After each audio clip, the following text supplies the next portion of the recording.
Bonjour à tous, avec l'aide de Dieu, nous allons étudier la Gemara, le traité Rosh Hashanah d'Afrav Gimel Amud Aleph 23a. Nous sommes à la 10e ligne. La Mishnah disait Keitzad Ayumasi Masuot, comment ils allumaient ces torches. Et la Mishnah raconte que Mevim Klonsot Chulu, ils apportaient des longues perches, etc., donc en bois de cèdre. Et c'est ce qu'on va discuter dans la Gemara à propos de ces bois de cèdre. Vu qu'on a parlé donc du cèdre, Amar Rav Yehuda, la Gemara nous ramène ce que Rav Yehuda a dit qu'Arba Mina Razimen, il y a 4 sortes de Erez. Donc c'est pas juste un nom d'une des espèces d'arbres, donc le cèdre, mais aussi un terme général qui désigne d'autres variétés d'arbres.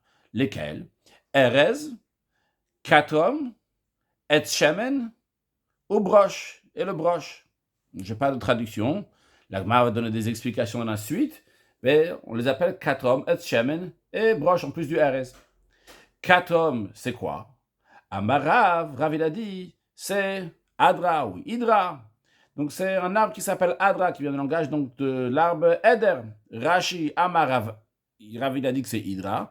Car Shema Ilan, comme ça il s'appelle l'arbre. Kedamrin, le Masachet Beya, comme il y a écrit dans le traité Beitza, que Yita Baen Adar, que celui qui veut que ses biens vont rester bien forts, eh bien il faut qu'il plante un Adar, donc un arbre Eder, que cet arbre-là donc va faire que ses biens vont rester chez lui. Ils vont toujours lui appartenir. De Rabbi Shila Amre, de la Yeshiva de Rabbi Shila, ils disent que c'est quoi le Katom? C'est un arbre qui s'appelle Mavliga, Ve'amrela. Il y en a qui disent que cet arbre-là de Katom, c'est The Gulmish, c'est un arbre qui s'appelle Gulmish. La Gemara nous dit qu'au pliga de Rav Baravuna, que cet enseignement de Rav Yehuda est en désaccord avec l'enseignement de Rav Baravuna. Parce que Rav Yehuda, il a dit qu'il y a 4 sortes de Erez. Mais de Amar Rav Baravuna lui dit, Amre Berav, il dit que dans les Yeshiva de Rav, on dit qu'à Saramina Razimem, il y a 10 sortes de Erez. À Saramina Razimem, d'où il apprend ça à Shenem, parce qu'il est dit dans le verset, Etenba Midbar, je mettrai dans le désert 1 Erez, 2 Shita, 3 Hadas, 4 Ve'etz Shemen. Asimba Rava, je mettrai dans la terre qui est désolée, Berosh, Tidar, ou Teacho. Vous avez 7 Yardav ensemble. Maintenant, la Gemara identifie ces arbres qu'on vient de mentionner. Erez, c'est quoi? C'est Arza, c'est le cèdre. Le Shita, c'est quoi cet arbre? C'est Tornita. Rashi nous dit Tornita, c'est un pin. Belas, P-I-N. Hadas, c'est Asa, c'est la myrte. Etz Shemen, le Etz Shemen, c'est quoi? C'est Afarsema, le Afarsemon, le balsamier. Puis Berosh, c'est le Brata. C'est quoi Brata? Rashi nous dit, c'est le buis, Belaz. Tidar, c'est Chaga. Rashi nous dit Chaga. Le Sinpe, c'est sapin, Belaz. Puis, on a l'arbre Teachour, c'est l'arbre qui s'appelle Shurivna. On n'a pas plus de détails sur ça. La Gemara a dit, ok, on a compris que Rav Yehuda et Rav Baravuna sont en désaccord, vu que Rav Yehuda, il a dit qu'il y a 4 sortes de Erez, et Rav Baravuna, il a dit qu'il y en a 10. Mais dans le verset qu'il a ramené, Hane Shiva à vous, il n'y a que 7 sortes de Erez qui sont mentionnées dans le verset. Qu'est-ce qu'il en est avec les 3 autres? Alors qu'Yata Rav Dimi, lorsque Rav Dimi il est venu d'Eretz Israël à Bavel, Amar il a dit qu'en effet, ils ne sont pas écrits dans le verset les 3 autres sortes de Erez, mais aussi Foualem, les sages, ont ajouté encore 3 arbres dans cette catégorie de Erez. Ils ont rajouté Allonim, Almonim et Almugin. C'est quoi ces 3 arbres-là? La Gemara dit Allonim, c'est Boutme. Comme Rashi nous dit Boutme, c'est peut-être c'est lié à la traduction ou pas, mais en tous les cas, donc c'est Rashi dit Ulme Belaz, c'est des ormes. O-R-M-E-S. Almonim, c'est les baloutés. Baloutés, donc c'est les chênes, comme Rashi nous dit, baloutés. Il y a certainement Laz, Tzirke Belaz, chez Delimbo Pere, dans lequel il y a des fruits qui poussent, chez Korim, qu'on appelle le gland, donc c'est le chêne qui fait les glands. Puis, le 3e arbre, qui complète les 10, c'est Almugin, donc c'est Kassita, c'est la corail. C'est pas un arbre mamash, c'est pas vraiment un arbre comme Rashi nous dit, c'est min etz, une sorte d'arbre à ol bekarkayam qui monte dans les fonds de la mer, ou shmo corail, qui s'appelle donc coral. Donc c'est un minéral qui a la forme d'un arbre qui pousse au fond de la mer, comme Rashi vient de nous le dire. Donc c'est une formation calcaire qui est produite par des colonies de minuscules créatures qui sont sous-marines. Une des espèces de coraux qui s'appelle donc la corail précieux, ou corail rouge, qu'on la trouve donc en mer Méditerranée, ça a l'apparence d'un arbre. On a l'habitude de le polir, de le tailler, ce corail précieux, pour en faire des perles ou bien d'autres parures.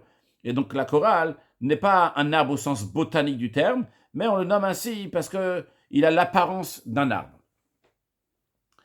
Donc en tous les cas, c'est ça qui nous fait en tout qu'il y a 10 arbres dans la catégorie de Erez. Ikade Amri, il y en a qui disent que les 3 arbres qu'il faut rajouter sur les 7 sont pas ce qu'on a dit avant Allonim, Almogim et Almugim, mais sont Aronim et Harmonim. Et le 3e, ils sont d'accord que c'est des Almugim. Alors c'est quoi les Aronim? La Gemara traduit, c'est des Aré. Aré Rashi nous dit que c'est des lauriers. Shema Ilan, c'est le nom de l'arbre, Pirio, et son fruit, Corinne, on l'appelle, peut-être qu'il y a un fruit comme ça du laurier biais, je ne me rappelle pas, mais en tous les cas, donc il y a un fruit comme ça, il y a plusieurs sortes de lauriers, il y en a un qui ça correspond un peu à ce las de Rashi. Puis Harmonim, c'est Doulvé, c'est les châtaigniers, comme Rashi nous dit Doulvé, castagnier, châtaignier. Et nous avons donc les Almugin, que nous a déjà dit avant, donc les Almugin, donc c'est le corail. À ce sujet, la Gemara raconte comment on prend, on extrait de la mer ces corails. Alors pour cela, on ramène un verset qui parle que lorsque Kadosh Baruch Hu va construire le 3e temple, il y aura un fleuve avec un torrent qui est très très fort qui va sortir, à tel point que ce torrent sera fort que Vetsi à dire que même un puissant navire, Loya Vreno, ne pourra pas le franchir. Alors Amar Rav il a dit, c'est quoi ce grand navire? The Burni Gdola, c'est un grand Burni. Donc c'est un bateau en tout cas qui était très spécial, très très fort. Et pourtant, bien qu'il est très fort et très lourd, eh bien quand même, il ne pourra pas passer là-bas contre ce torrent, tellement que ce torrent il est fort. Echi Avdu. Rashi traduit que le Echi Avdu ici, ça veut dire non pas comment on le fabrique, mais à quoi il sert ce Bournikdola. D'abord, Rashi Vetsi Adir lo Yavrenu, qu'un puissant navire ne pourra pas le franchir. On parle de quoi? De le Nachal, de ce fleuve qui va sortir chez Atid Latzet Metamid et qui sortira du 3e temple. The Bournikdola Sfina, c'est un bateau chez Korim qu'on appelle en français ancien Dromont, quelque chose comme ça. Hechiavde, c'est-à-dire Ota Bournikdola, ce grand navire qui s'appelle Bourni, le Mayavida, à quoi il sert? Qu'est-ce qu'on fait avec? Eh bien, la Gemara nous dit qu'il sert à extraire la corail des fonds de la mer. Comment ça se passe? Maitu shit alfe gavre. Il faisait venir 6000 hommes pour travailler bitresa yacheshat à 12 mois de l'année. Ve'amrela, il y en a qui disent que c'était tresa alfe gavre, qui fait 12 000 hommes bishita yacheshata pour travailler pendant 6 mois. Qu'est-ce qu'il faisait ces 12 000 hommes? Ve'tan de la chala. Il devait charger le bateau avec du sable. Donc il devait aller dans l'endroit où il y a du sable et porter du sable et l'amener jusqu'au bateau, que le bateau se trouvait dans un endroit où sous le bateau, il y a de la corail, il y a des coraux. Ad de Shachna, jusqu'à que ce bateau-là, il va se poser sur le fond de la mer. Rashi nous dit Chala, il traduit ça en hébreu Chol, du sable. Ad de Shachna, jusqu'à qu'il va se poser, c'est-à-dire que Shulea, le fond du bateau, Shochnim Bekakay Tayam, il va se poser dans le fond de la mer. Pourtant, bien qu'il est posé au fond de la mer, le fond du bateau, la coque, le bas du bateau, il est posé sur le fond de la mer. Quand même, on peut encore voir le bateau au-dessus de l'eau, c'est-à-dire le bateau n'a pas coulé. Comment ça se fait? A priori, si le bateau, la coque, elle est tout en bas, elle touche le sol, il aurait dû couler. Rachel tout simplement, de Bema comme Charles, Mogungdelim, dans l'endroit où les coraux grandissent, Bayam dans la mer. En ayam amok kolkar. La mer n'est pas si profonde. Donc il y avait de quoi amener que le fond du bateau, la coque va toucher le sol du bateau et qu'il va y encore avoir le haut du bateau qui va rester donc au-dessus de l'eau. Donc il le chargeait de beaucoup de sable. Après, une fois que c'était bien chargé de sable et que ça touchait les fonds de la mer, Venachid Baramorai, il y a un plongeur qui descend. Baramorai, c'est un plongeur. Donc il descend donc sous le bateau. Comme Rashi nous dit que Baramorai, c'est Melouma de la chute benar, quelqu'un qui s'est bien nagé dans les fleuves. Et qu'est-ce qu'il fait en étant là-bas? Vekataratune de kitana bechasita. Il attachait des cordes de lin à la racine des coraux. Rashi vekataratune de kitana. Chavile pishtan. Des cordes de lin chez un kashin ninatek. Pourquoi du lin? Parce que ils tiennent fort et c'est pas évident de les détacher. Vekosher rosho echad beshoresha ilan. Il attache un côté de cette corde de lin, il attache sur la racine de cet arbre, donc de la corail, et l'autre côté, l'autre extrémité, l'autre extrémité de cette corde-là, Bourni, dans ce bateau qui est extrêmement chargé, qui est très lourd, et qui est arrivé jusqu'en bas. Et maintenant, après le travail de ces gens-là, ces 6 000 gens, ou ces 12 000 personnes, maintenant, c'est de sortir le sable, de le jeter à l'extérieur du bateau. Donc, qu'est-ce qui se rachète avec chaque les Hanar Gavre et ces gens-là, donc on a dit avant, 6 000 ou 12 000, ils prennent le chala des sphinta, le sable qui est dans la mer, dans le bateau. Veshadou la ils le jettent à l'extérieur. Veyola mitochamaim, ce qui se passe, c'est que le bateau, ce bournigdol, commence à s'éloigner du sol. Donc, veokeret shoshaïlan, par cela, ça déracinait les racines de l'arbre de corail. Et comme à Dalia, de plus en plus que le bateau y monte, eh bien, Akra ou Mathias arrache en même temps les coraux de leur attache sous-marine et se les ramène à Mathias, les ramène à la surface. Mais non, c'est un investissement qui vaut le coup, parce que la Gemara nous dit ou Machrif al-Had, Tren Bekaspa, qu'on prend une mesure de corail, on donne 2 mesures d'argent. C'est-à-dire qu'on peut faire beaucoup d'argent avec cette corail-là. Et la Gemara conclut en nous disant que Tlat, Parvata Avian, il y avait 3 ports. Donc Rashi nous dit que Parvata veut dire porto belaz, un port. Au Blashon Mishnah, le langage de la Mishnah, ce Parvata c'est un namal, qui veut dire un port. Donc il y avait 3 ports. Tarte Be'aramae, il y a 2 qui sont sur le territoire araméen, certains disent il faut lire ici Tarte Be'romae, c'est 2 qui sont chez les Romains. Vechada de Be'parsa et 1 sur le territoire perse. De Be'aramae Maskan Kasita. De ceux qui se trouvent en territoire araméen ont remonté de la corail. De Parsa et ceux qui se trouvaient en territoire perse, Maskan Marganiata, ont remonté des perles. Rashi Maskan Marganiata, comment on faisait remonter des perles? On a montré avant, on a expliqué comment on faisait remonter les coraux, mais comment on fait remonter des perles? Rashi nous dit, mais car Kaitayam, donc sur le sol de la mer, il y a des perles. Ah, qu'est-ce qui s'en occupe? Il y a des baramoraï, des plongeurs professionnels qui vont les chercher là-bas. De Beparsae, celui qui se trouve en territoire perse, Maskan Marganiat, on a déjà dit, Mikar, ça s'appelle Parvata de Mashik, ça s'appelle nommé le port du royaume, comme ça Rachid traduit, Mikaria, s'appelle Parvata le port de Mashik du royaume, Otashel Pasimux, le port de Perse, Nikret Namal Shel Melucha, ça s'appelle le port de royal du roi. Amar Rabbi Yochanan, il a dit, Kol Shita Veshita Shenatun Lochim Yerushalayim, chaque pain, donc on a parlé tout à l'heure des Shita, des arbres du pain. Donc, les conquérants non-juifs ont pris de Yerushalayim, Atid Akadosh Baruch Hu l'Arzirana. Akadosh Baruch Hu va les restituer à Yerushalayim. Shenamar, car il est dit, Eten ba midbar, je mettrai dans le désert, Erez Shita, aussi bien du cèdre, aussi bien le pain. Ce pain-là, ces PIN, ces arbres-là qui ont été enlevés, ils vont être remis. Dans le commentaire, c'est demandé pourquoi on ne parle pas aussi du cèdre qu'Akadosh Baruch Hu va remettre. Maintenant, qui nous dit que ça parle de Yerushalayim? Il y a écrit, Eten ba midbar, je mettrai dans le désert. Alors, Rabbi Yochanan dit que Midbar à la Yerushalayim, la définition de désert fait référence à Yerushalayim. Shenema, car il est dit à propos de Yerushalayim détruite, il y a écrit Tzion qui fait référence à Yerushalayim.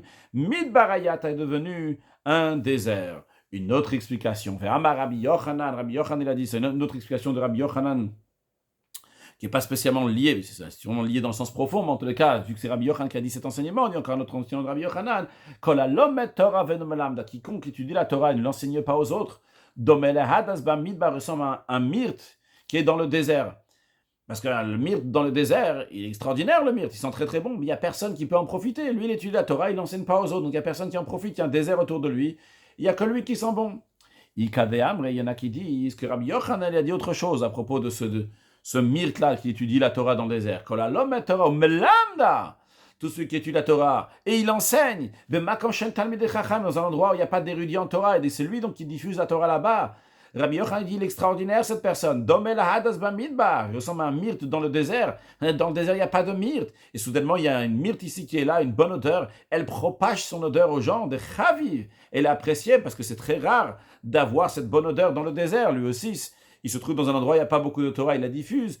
Eh bien, il est chaviv, il est apprécié. Encore un enseignement de Rabbi Yochanan. Rabbi Yochanan il a dit, malheur aux idolâtres qui ont persécuté les Juifs, chez En Laem Takana, car il n'y a pas de remède pour eux. Ils ont détruit certaines choses qu'ils ne pourront jamais reconstruire. Shenem, car il est dit que Tachat Anechosh et Avizav, que lorsque Mashiach va venir, les nations vont arranger ce qu'ils ont fait, et à Kadosh Baruch Hu va s'arranger qu'à la place des choses qui étaient dans le passé en cuivre, maintenant il va amener donc de l'or. V'tachata barzel avec kesef, à la place du fer, ils vont amener de l'argent. V'tachata eitzim nechoshet, à la place du bois, ils vont amener du cuivre. V'tachata vanim barzel, à la place des pierres, du fer. Donc tout va s'améliorer, passer à une étape plus haute. C'est Hachem donc qui va amener tout ça, parce qu'il va inspirer les nations d'amener donc encore du meilleur à Yerushalayim. Donc ces choses-là, ils peuvent le réparer, Rabbi Yochanan dit. Mais Rabbi Yochanan, tachat Rabbi Akiva vechaver avmai mevin. Qu'est-ce qu'ils peuvent amener les nations pour remplacer Rabbi Akiva et ses amis qui ont été tués, les 10 martyrs, et sûrement des autres aussi qui ont été tués de manière très méchante par les Romains, etc. Ça, ils peuvent pas réparer. Valem ou Omer. Alors, propos des non-juifs, il est dit, Veni Keti, Dieu il dit, même si je vais laver les nations de toutes les fautes, mais damam, l'oniketi, le sang d'Israël qu'ils ont fait couler, ça, je ne le laverai pas. Rashi Veni Keti, damam l'oniketi. Si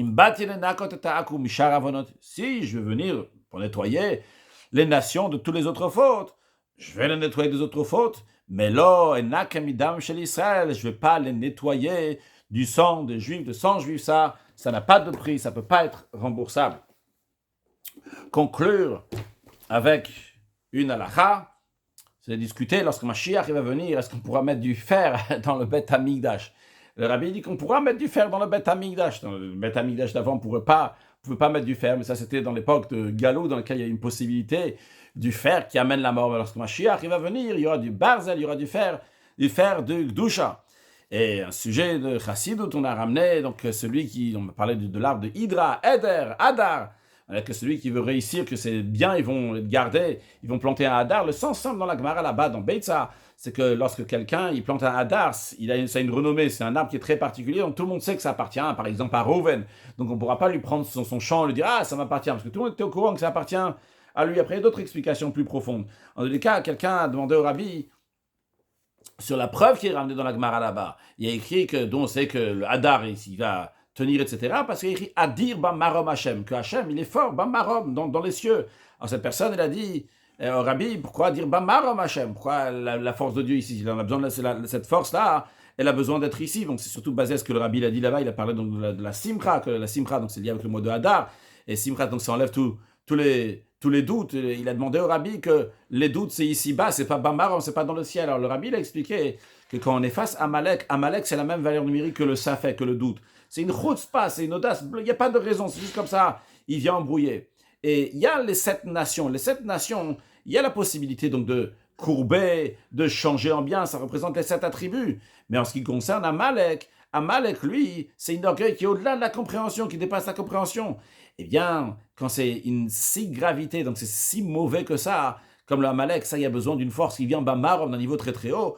Comme le Rabbi dit que quand on travaille les 7 midot, ça c'est lié avec la partie extérieure du niveau qui s'appelle Keter, donc c'est Harir, qui est lié avec Ishtal, Shilut, qui est lié avec Tamvadat, avec le raisonnement.